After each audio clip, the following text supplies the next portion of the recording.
not 9:30 as the schedule says. Okay, so band, you'll be there at 9:30, but choir needs to be there a little earlier at 9:15.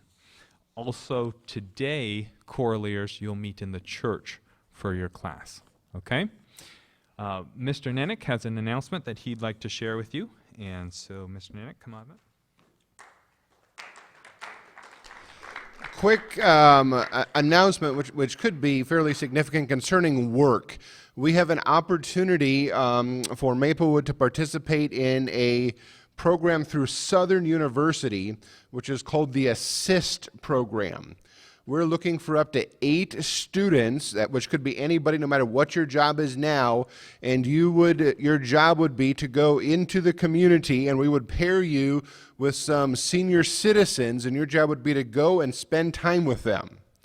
If that interests you at all, the different advantages to this is it would pay $8.50 an hour versus $7.25 for your student bill, and I might be able to work out to get a little of that back to you in cash as an incentive. And so we're looking for people who are interested. Doesn't matter what your job is now. We've already talked with the faculty and staff, and they realize there might be some changes coming. This is a positive thing, I think, for you because it's a very much of a service-oriented thing. You get to go and spend time with them. It might involve light housekeeping.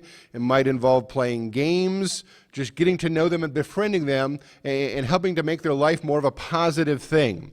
There's already over 20 Adventist academies participating in this, and we have the opportunity now. And so it's a really exciting thing. It'll help bring money into the school because instead of us having to pay you, Southern University will give us money to put on your school bill. So the school can earn money to help out our finances. It can help you out, earning up to $8.50 an hour, and I think it's a very positive thing. When I was at Wisconsin Academy, we had this program last year, and the students involved really connected with the elderly people, grandma, grandpa types, and such like that. I know that's not for everybody, but if you're at all interested, I need you to come sign up in my office. We're going to go through an official interview process for everybody who signs up. You'll have an interview with me, and Mrs. Lipke is going to be the program coordinator who will be dealing with you, possibly driving you and picking you up every day. This might be in an assisted living facility, or it might be in an elderly person's home. We're looking at both options, and it depends how it's set up. We would try to pair you with someone, so we want it to work, so you don't have to be afraid, oh, I don't get along with this person. We want to make sure there's a good match.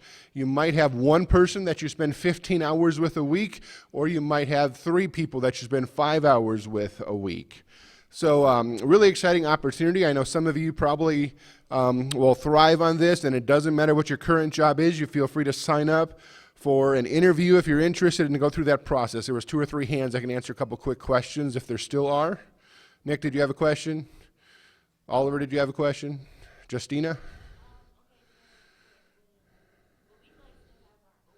Nope, this would be in place of your old job. And so for some, I know for some of your teachers, perhaps, those of you who are readers, I've talked with your staff, and they are aware of this opportunity, but we want to work because I know some of you are very valuable where you're at in your different positions, and you're really counted on. And if you want to talk with your supervisor and just say, hey, I have this opportunity, I'm interested in this, all your supervisors are aware that you might be coming and talking with them. You don't have to, but if you want to talk with them and you're concerned about that, yeah.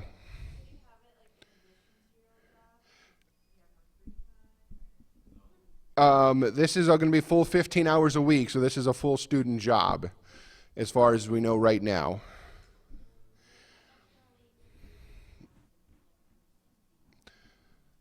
If you're over 16, you possibly could do a couple more, and so in a few of your situations, I can work that out if you needed a few hours somewhere else.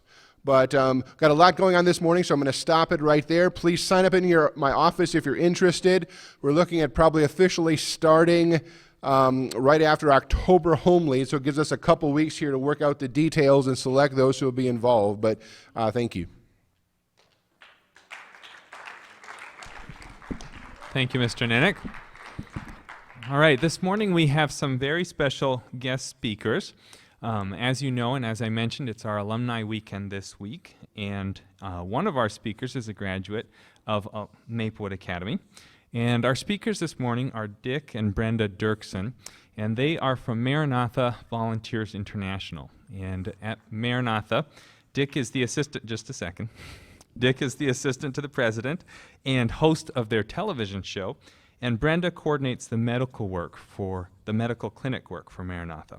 But most importantly, Dick and Brenda are known really around the world for the stories that they tell and how those stories reflect on Jesus Christ. And so I know, and I'm very confident that the stories they share this morning will be ones that point us back to Jesus. So I appreciate if you give them your attention this morning and welcome them. Thank you.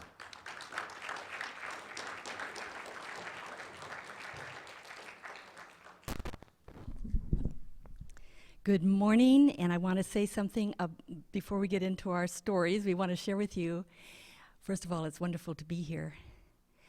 Of course, I never went to school in this building because I'm in the 50-year class, and when I was your age and a student and everyone came back, for alumni weekend, I'd say, 50 years ago, and they can still walk, and most of them can talk and hear most of the time. I went to San Diego Academy, and we were out surfing, of course, and then these dudes would come back and claim that they used to surf. They were too old to do anything. We were never going to be that old. Yeah, well, a few weeks ago, we were in Africa, and I was speaking for graduation. It's a good place. I was speaking for graduation at Rusango Adventist University in Zambia, and when the president introduced me, he said, and I need to tell you that Dick and Brenda have been married for 45 years. And then he stopped, and he said, this has to be an error because Brenda can't be 45. She's too young and beautiful. Thank you. And so I told him that I married her when she was 12. And he said, oh, your parents made a good choice. I told him he could never do that again. To say that again. Okay, I'll be good. But just to tie in what Mr. Nenick just told you about these new job opportunities in the community, when I was a student here at Maplewood, I had an opportunity like that. And it was not connected with Southern or anything like that. This couple contacted, here in the community, contacted the girls' dean and said, we need someone on Sunday mornings, a girl, to come and help so that, because the wife was crippled, and she was pretty much homebound. And so he wanted to go to church, and it was just too difficult for him to get away and go to church and take him and so take her. And so I don't remember honestly how many years I did it, but I think it was 3 years. Every Sunday morning when I was here and not at home on home break or in the summer, I would go down to the corner, this side of, what is the main, the very corner house on this side, it's still there with a nice brick, it's a brick house with a nice entrance and everything. And I learned so much, and because I wanted to be a nurse, it was great, because sometimes he hadn't had time to finish with her bath, so I got to help her with that, and then help her with breakfast or clean up the dishes, and then help walk her to the living room and just visit with her. I was their kid. Now, when you were young, you lived where? I lived on a sheep farm outside of Pipestone, Minnesota. Oh, does anyone know where Pipestone is? Sure. That's where Hiawatha lived. Well, do you know about Gitche-Gumee. Hiawatha? The Hiawatha pageant, Pipestone Quarry. Okay, and you came to Maplewood. Yeah, I just turned 13 the week before I came to Maplewood, and I thought I'd died and gone to heaven because there were no problems with football games on Friday night that I couldn't go to. I didn't have to worry about dances. I was the 8th grade class president of the public school there where I was going to school at Lake Benton, those of you who are from Pipestone area. And I just was thrilled. And my But dad had gone to school here. Yeah, your dad had gone here and helped build the old building, I think. You know, he's that old. When you came, where did you live in the dormitory? Well, in the old building, you've seen pictures of it, and those of us on that side, hi Ken and Gloria, I recognize you guys. Ken's from my class. The 50-year graduates, they're sitting in the back because they don't have the energy to walk all the way down here. That's a dare. No. But when you went up the steps to the first floor of the dorm, which is the second floor of the ad building dormitories of the school, the very first corner room was an extra big room. And that's where I lived my first 3 years, and then my senior year, we moved into the new girls' dorm. But when you lived there, who were your roommates? Yes, the first 2 years before my sisters graduated, I lived with my sisters Becky and Beth Christensen. So when you were 13, it really wasn't like leaving. It was like just going with your sisters. Yes, especially on a long since vacation. my parents, Clifford and Ruby Christensen, and my baby brother Bruce, would come just about every 2 to 3 weeks to visit. And of course, for any concerts or special programs, they would be here. When you were young, a lot of people came to visit your home. Somehow you had become a crossroads, and one of those was Josephine Cunnington Edwards. What did she do to your dreams for your future? Well, she and her, have any of you heard the name Josephine Cunnington Edwards? Those of you who haven't, I hope you can find some of the books she wrote about her and her husband's experiences in Africa. She was the best storyteller in the Adventist Church. And she was like Along Eric with B. just a Hare, couple except other- female.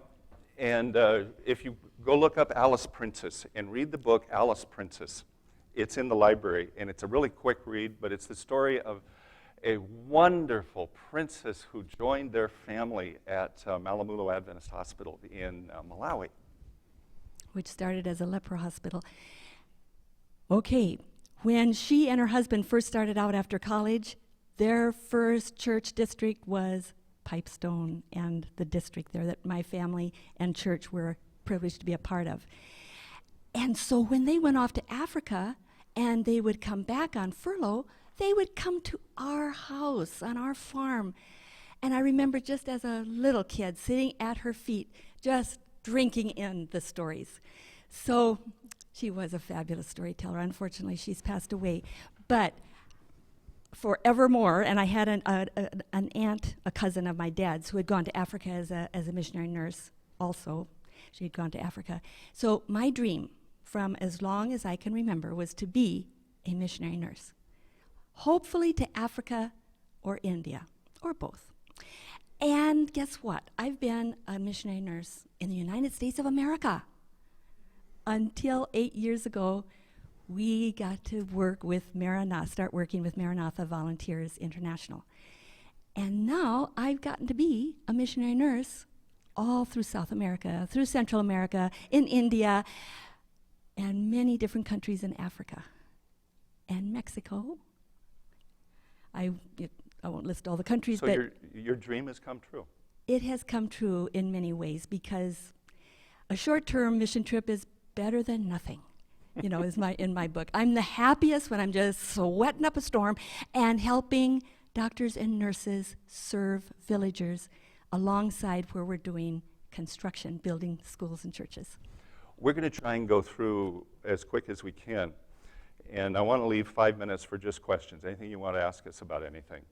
And Brenda and I have 3 kids. They're 34, 36, and 38. Scattered in Colorado, New Zealand, and Southern California.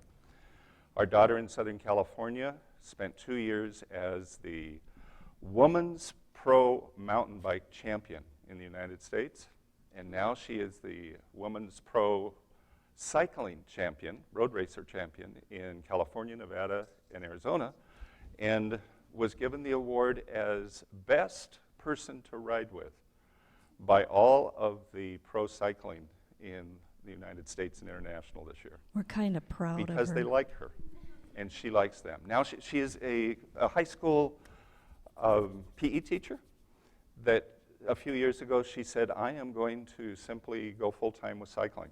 And so she has done that really well and given her heart and her soul and really made a difference in the world on a bicycle. So think of the things you can do with your life. She never thought of that when she was in academy, but she sure did well. And she's a personal fitness coach. Yes.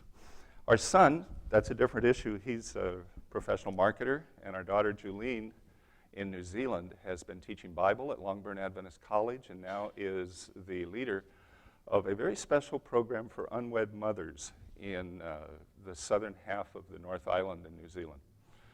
And it's cool. You know, when you go to school right now, you have no idea where you're going to be 20 years from now. None. No matter how much you believe, no matter how much you dream, it's going to turn out differently, but it's going to turn out really cool wherever you are. That's what's fun. It is. And our daughter in New Zealand has our only 2 grandchildren. Long ways away. 9-year-old boy, Griffin, and a 6-year-old girl, Gwendolyn, and they are pretty special. Okay, I'd like to go to the stuff on the screen for a few minutes, if I can find my clicker, which And I just want to greet you put first away. in a different language. And if you know what it means, raise your hand and tell me. Mwabokubuti, Mwabokubuti? Mwabukabuti, I mispronounced that question. I mean, did you know? What does it mean? Pardon me? That's close. It means, good morning, how are ya? How are you doing? That's a Tongan language in southern Zambia, Africa. One of the things we go, and no matter where we go in the world, Brenda has a list of about a dozen words that she learns in the local language. And so she is very articulate in about 30 languages. Did I leave it back in the back? Oh, thank you. About I 4 knew it words, couldn't- you know, like I love to couldn't learn how to say disappear. Thank please you. and thank you because those are kind of important. One of the most favorite ones to say, lots of them, but in Mozambique, one of the languages, you know, there are about 60 different languages in each of these African countries, different dialects, mother tongues. And one is Kanimambo. That means thank you. That's my favorite thank you anywhere in the world. Kanimambo. Tualumba kapati. That's thank you. Isn't that cool? I love it. Can we lose the fluorescence, or whichever one you want to lose there? And I want to talk for a few minutes about this. And Brenda, don't run too far away. In our travels, we come across some really interesting people. Maranatha is a responsive organization. We don't go somewhere because we think they need something. If we did, we'd be building schools in Bora Bora. I think would be a really cool idea, by the way. But nobody's asked us to do that. Instead, we get asked to build in some of the dirtiest, poorest, nastiest places in the world. Over Christmas, Brenda and I are in northeastern India, in Nagaland, at a little town called Simsaram. And we're building 12 classrooms with a team from around all the world. But what's cool about it is this is where the headhunters lived until the 80s. And we have stories already that are just never stop about what it's like to become a Christian in a world of headhunters. And we're going to go back and build schools for their grandkids. Is that cool or what? Well, one of the things I keep worrying about is this. As a Seventh-day Adventist, the whole Advent thing is about Jesus coming, but we don't talk about that much anymore. I hear sermons about the judgment. I hear sermons about Sabbath. I hear sermons about death. But I don't hear many sermons anymore about second coming. But something happened to us last month that really has stimulated me. And so I want to take a few minutes and wander through this with you. My theory right now is that we don't really believe Jesus is coming as Seventh-day Adventists. We don't talk about it. How long has it been since somebody walked up to you, grabbed your hands, looked you in the eye, and said, Jesus is coming, isn't it exciting? No, not a whole lot. And we don't do it. Why? I think, number one, we're afraid that everybody in the world will think we're idiots. And number two, we're not sure it's really true anymore. And number three, my dad believed that. I'm really not sure I do. I'm kind of ashamed to be part of something that believes something that's never going to happen. But they've said it for 5,000 years, and it still hasn't happened. Well, I want to talk to you about this. This is a church in Zimbabwe.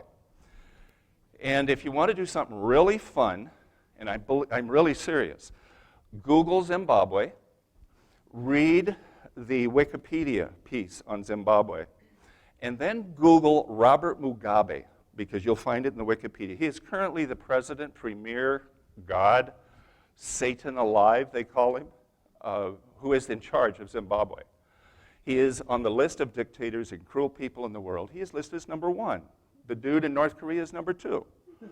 And so, that's where right now Maranatha is spending a ton of time building churches and schools.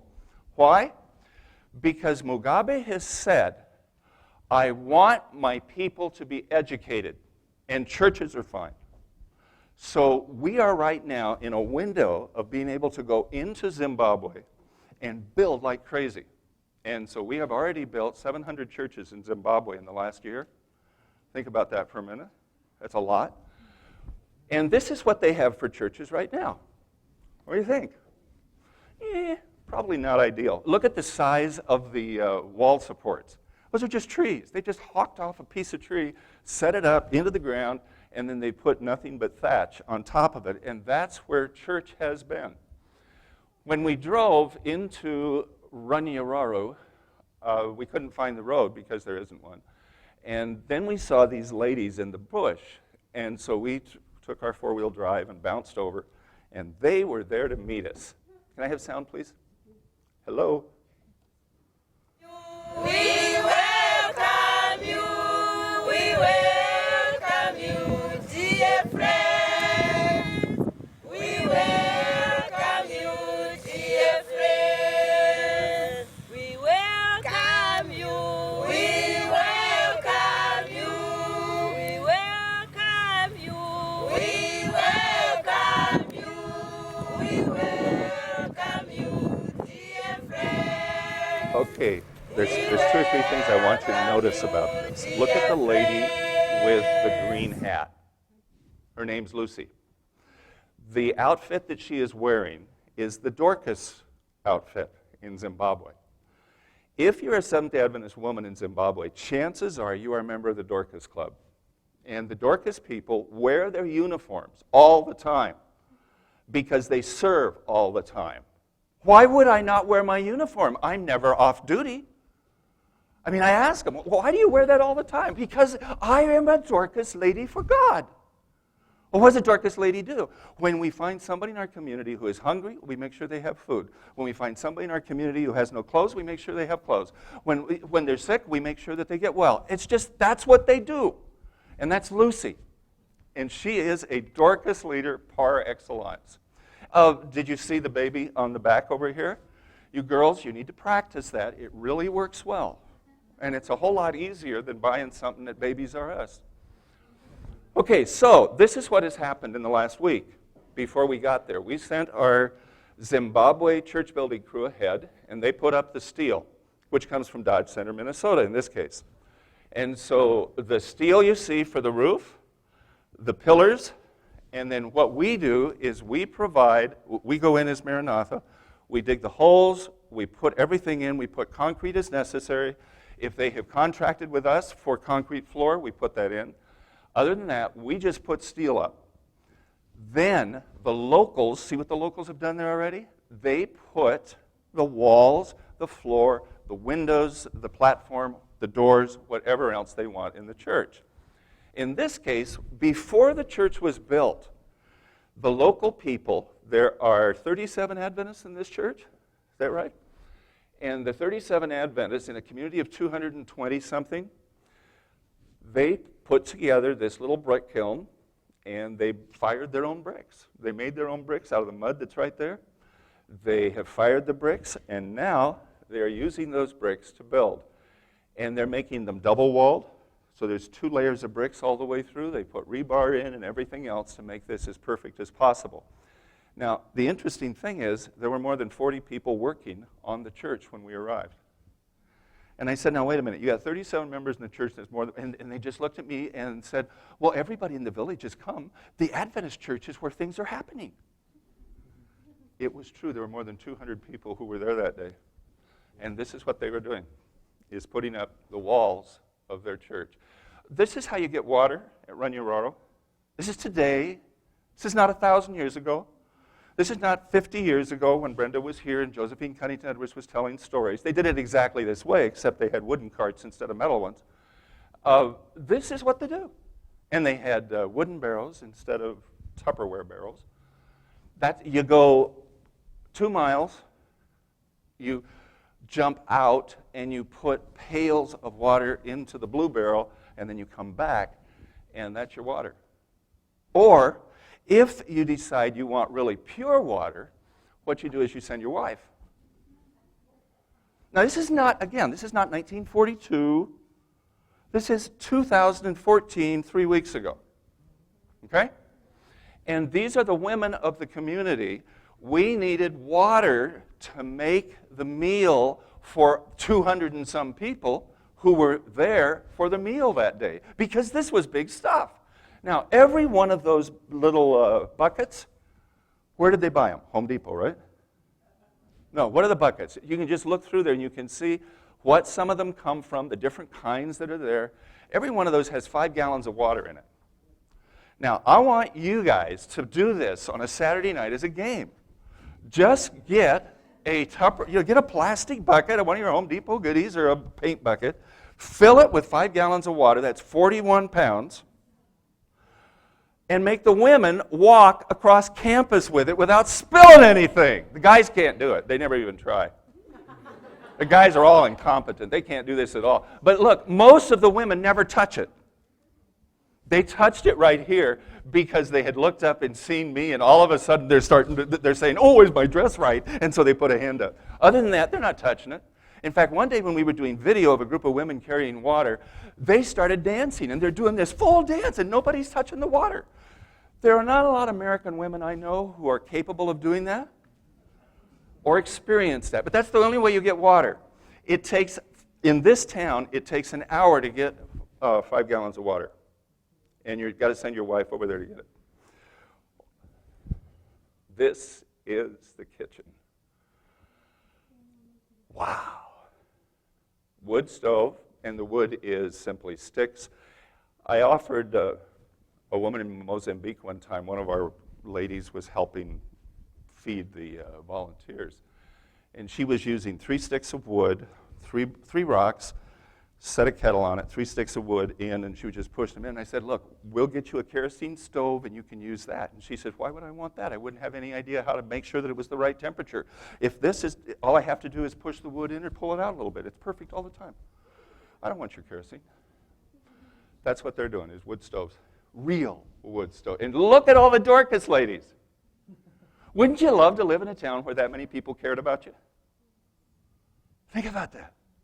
Let me say that again. Wouldn't you, non-Adventist, neighbor, love to live in a town where that many people cared about you? How cool. Okay, got a truck. This is what we're there to do. A friend has given Maranatha $6,000 specifically to drill a well in Ranyararu. And so there it is. We have hired a well drilling rig that we owned at one point, but we gave to ADRA in Mozambique. And so this is the ADRA rig. We pay $6,000 a well, whether they find water or not. And we take them anywhere in Mozambique we want, and that way we don't have to pay for the rig and all the work on it. They have enough pipes to go down 220 feet. This day, they had brought a few extra. Usually by 200 feet, by 180 feet. We've got good water in Zimbabwe. There is a big aquifer right underneath Africa, the whole eastern side of Africa. Mozambique, we never went down more than 180 feet. 120 was normal. In Zimbabwe, we've got it down more. We've got it around 200. You go through granite, you go through little bits of sandstone, then all of a sudden you hit big granite, and then underneath that is usually a sandstone that is full of water. We got 220 feet down, there was no water. Dry as a bone. Just awful. And all of these people, see the watchers over there? And the watchers on the rock, on the anthill? There were guys who just came in and out of this group. We had forest rangers, we had policemen, we had all kinds of people who would just come in and out and watch for a little while and then go away and then come back seeing if we got in water yet. Every day, all day, those people are around. And the women, of course, they just sang. And notice the little chair over here on the left? They brought it out for Brenda so she would be able to sit down. Oh, you're a white lady. You need to sit. You can't stand, right? And she said, no, you do that. And so this lady who was the largest and most needing sat on it. The lady to her left is the chief's wife. That's the headman's wife. She came dressed to the T for the events of the day, waiting for the water to spout from the ground. But there was a problem. 220 feet, we stopped, time for lunch. We have enough pipe to go probably to 280, maybe 285 that day. And so we'd only contracted 220. But the guys said they would go more after lunch. And so we ate lunch, and then Lucy, who is the lady in the middle, went around and told all of the guys who were drilling and all the guys who were watching, you must repent! We're not getting water, and it's because you haven't repented. Say that you want Jesus to come and you want to go home with him, and then the water will come. Okay, that's an interesting approach to evangelism. And the chief at this point said, well, let's all have a talk. And so the chief got everybody to come and sit, and the whole crowd came, and they listened and had a big conversation about how the building was going to be used, how the water was going to be used, how it was going to have access 24 hours a day, 7 days a week, because it was Ranyararu's water, not the Adventist water, and because if it came, it would be because God sent it to all of us. Brenda. Okay, this is my friend Lucy that Dick has introduced you to. When we first got there, I always like to get out of the vehicle we're in, and we were squished in the back seat of a two-cab truck pickup, and I was the only woman along, and the women just come over and just talk, find a translator. By the way, school is taught in English in Zimbabwe, and so most of the people in Zimbabwe can't speak English. It's really a cool place for that reason. However, because a lot of women don't have that opportunity to go to school, did you girls hear that? Most women never go to school. They are illiterate. They cannot read. They cannot write. Think of that as you go to classes. The privilege you have. When we worked in Mozambique, we built 1,000 churches and 800 wells. And we put a well by every church that we possibly could. And when we would drill the well, it did two incredible things immediately. It made the Adventist church the center of population of everything that goes on in the village. Women no longer have to go 2 hours in some cases to get water, 2 hours back.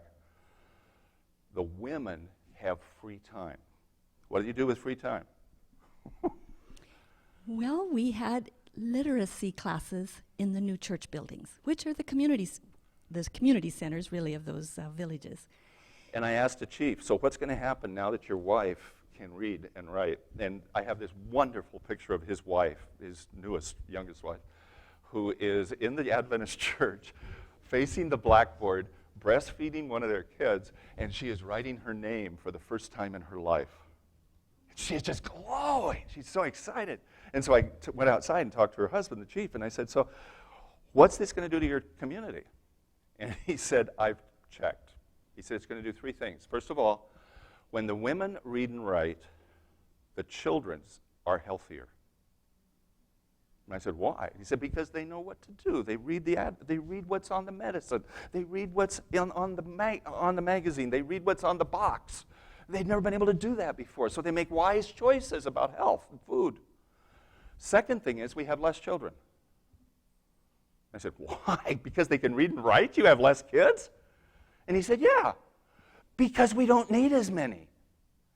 The death rate in Mozambique until 4 years ago, 50% of the children died before age 6. Now it's 25%, by the way, because Barbara Bush, the United Nations, Seventh-day Adventist Church, have as a major commitment to teach women to read and write. The kids are healthier. They don't need as many. His number 3, and then the women will take over. Amen. And he was right. That was a very long parenthesis, but Sorry. Yeah, no, I loved it. But it is interesting how the women will rush over to me and they'll ask through a translator, where are you from? Do you have children? and all kinds of, can you help us with our Dorcas societies? But anyway, Lucy, when she came up to me, the first thing she said was, Jesus is coming. That was the first thing she said to me. I was just blown away. And then she added, because she might have seen on my face, I was kind of in shock, because that's not usually the first thing people say. That's not the first thing. Then she said again, Jesus is coming soon. I gave her a hug and I said, yes, he is. He is. Isn't she beautiful? She's just a gorgeous person.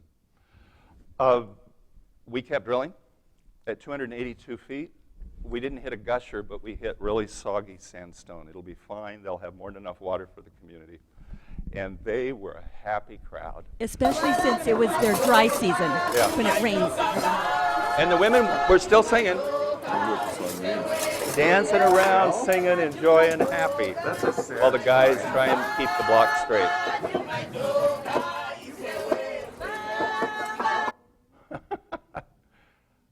I want to give you a verse that I hope you never forget.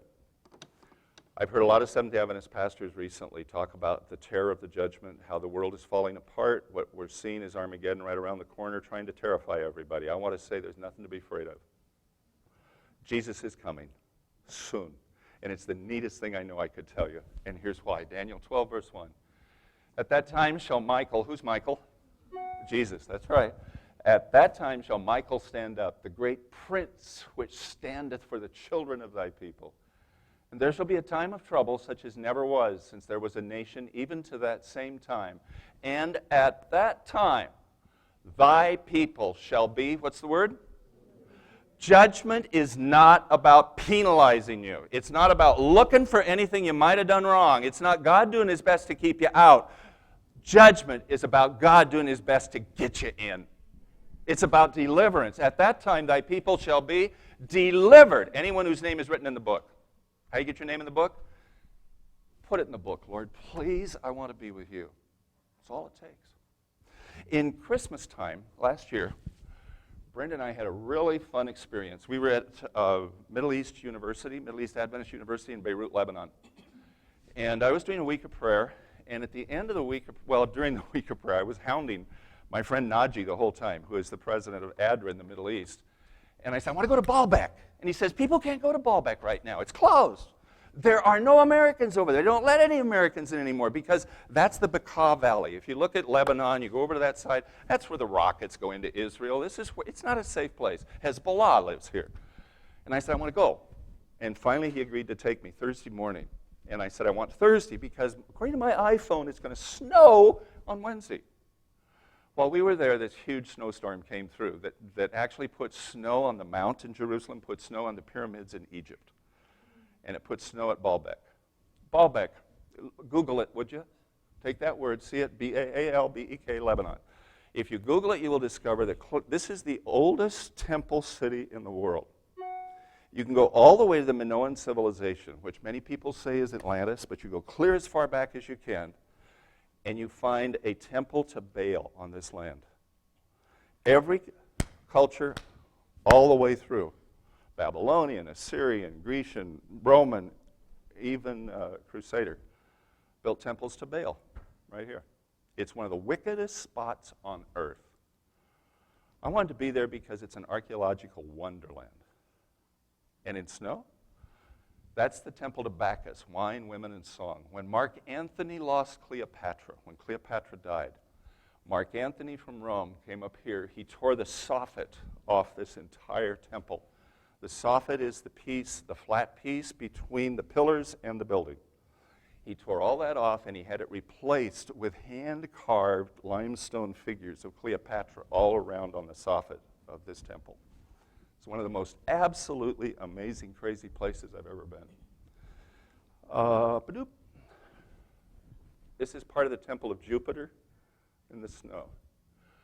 All I could think of was Isaiah. Come on, sit down, God says. Let's argue this out. If your sins are blood red, I'll make them snow white. I'm standing in Baalbek the bale capital of the world. And God has covered it with 4 inches of fresh snow. When Brenda and I arrived, when Najin drove us up, the snow had stopped. Long trip, but the snow had stopped. And we went to the guard at the gate, and the gate was locked. Baalbek is a World Heritage Site. It's kind of like going to Disneyland, or it's kind of like going to the Grand Canyon. You don't just walk in. There's a big metal fence all around the place. They're protecting it the best they can. In the middle, this guy said, "You can't come in. It's closed. Locked. It's not safe. Too much snow and ice." And then he looked at me and he said, "So, did you drive here from Beirut?" And I said, "No. We drove here from California because we wanted to take pictures. I wanted to take pictures of Baalbek in the snow." And he looked at me and he said, "Really?" And I said, "Really?" And he said, "Well, then come in." And he unlocks the gate and lets the 3 of us in, locks the gate behind us, and we were the only 3 people in Baalbek the whole day. Fresh snow, no prints. For a professional photographer, that was like an ice cream, a hot fudge sundae. This is the entrance to the Temple of Jupiter. Is that gorgeous? The snow on the pyracantha, the Roman pillars, the Byzantine structure behind, and if you go just behind that wall, you're already back in Grecian structures. It's just incredible. Brenda, there's a song that goes with this that I'd love you to sing. It's all about why I am a Seventh-day Adventist Christian. Jesus is coming, and that's nothing to be afraid of. It's the best thing I know. Because somewhere, it's snowing. Will your sins be as scarlet?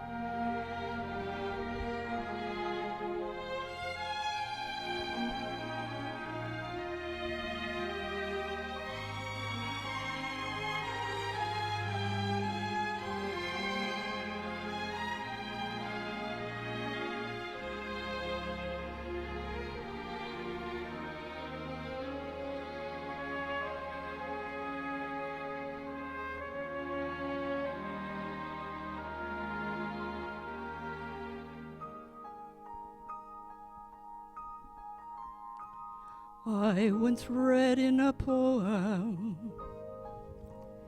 when snow covers the earth, that it hides the world's scars and gives nature new birth. And they say when a man turns from sin to the Lord, that forgiveness like snow covers him evermore. And somewhere it's snowing, see the soft drifting down as the snowflakes surrender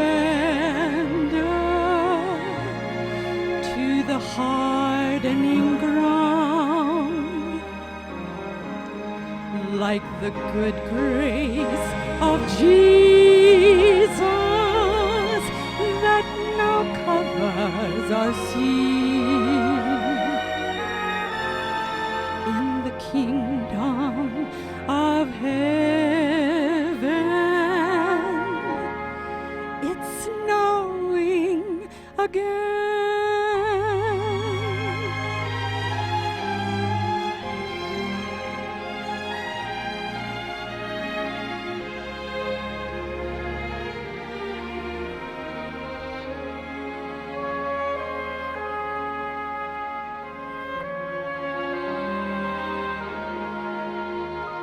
And it's told that the angels lift their hearts and rejoice when one traveler turns home from his way to the Lord. If somewhere someone's turning, he's given his all, then God's grace, like the snow, is beginning to fall, and somewhere it's snowing. See the soft drifting down as the snowflakes surrender to the hardening ground,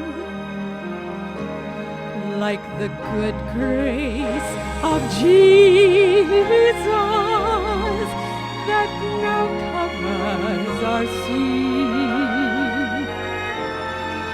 In the kingdom of heaven,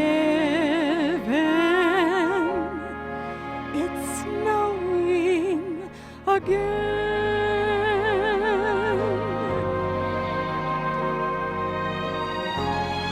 And somewhere it's snowing.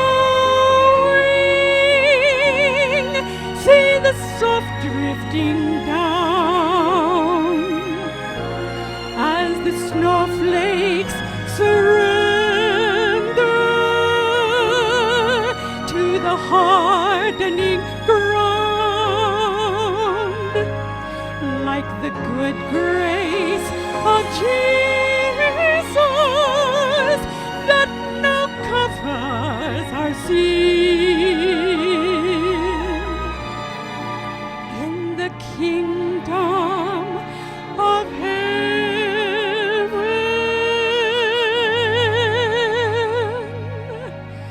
it's snowing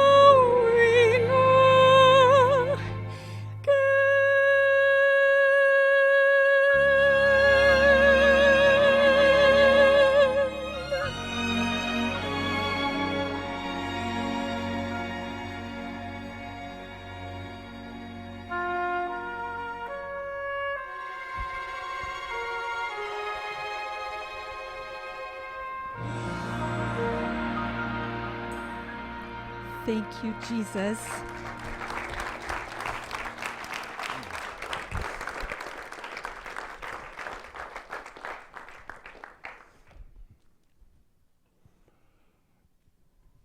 He is coming. The only reason he's coming is because he can't stay away. He loves you so much, he wants to come, find you, take you home. That's what John 3:16 says, remember?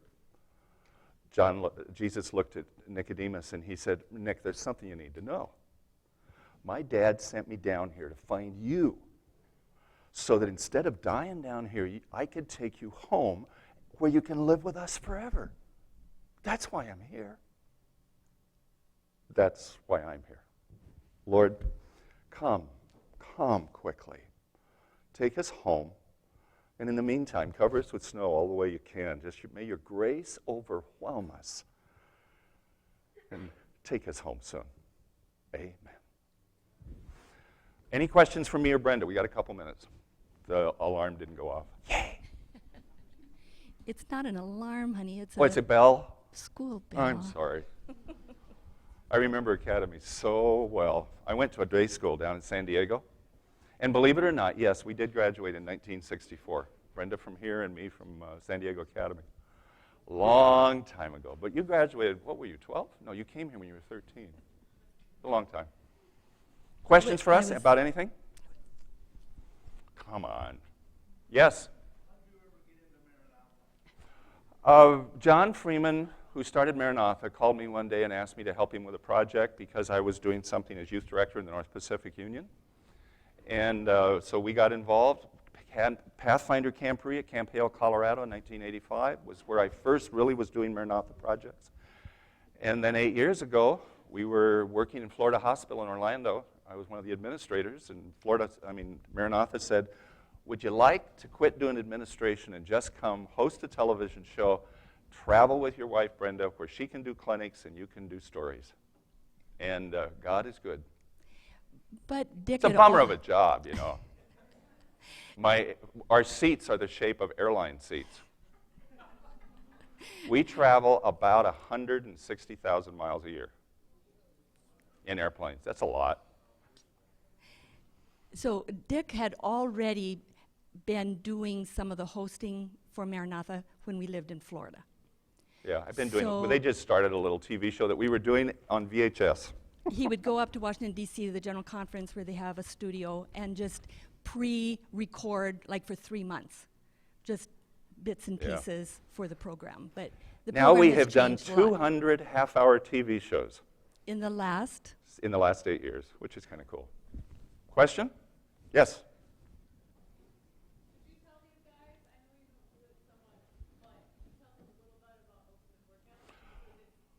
How many of you have been on Ultimate Workout? Can I see your hands? One. Want to raise yours? One? Oh, come on, guys.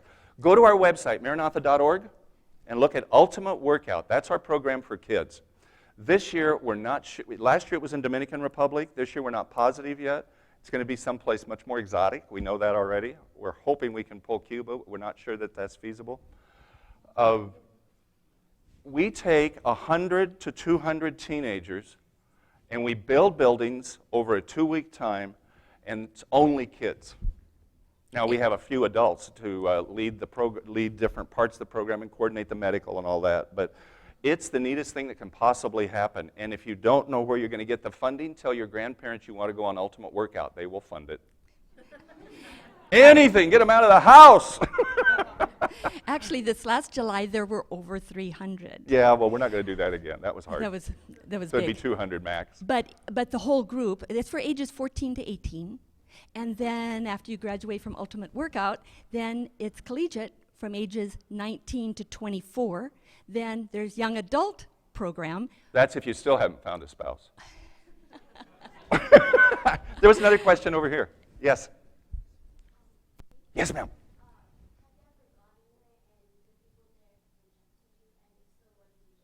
Have we ever gone where?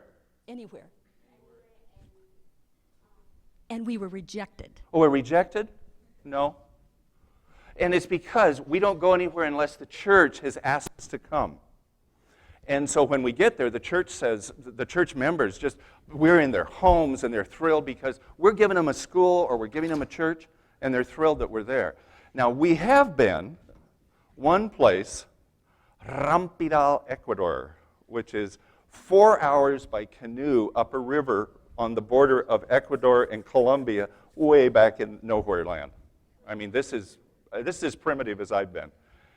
And a group of guys saw one of our ladies with some money, and that became very uncomfortable. We had to move really quick, and we got out, and everything was fine. But you got to watch and you've got to be careful, you got to be wise, and you've got to be friends with the people. We don't come to give, we come to learn and share, and that's a huge difference. I asked the Lion King of Zambia one time if your grandfather met David Livingstone here on this spot, what did the missionaries bring that was of great value to your people? And he just looked at me a while, and then he said, you know, I wish the missionaries had brought their ears and their eyes instead of just their mouths. They came to tell. If they had listened and watched, we would all be happier still. Really insightful wisdom. Anybody else?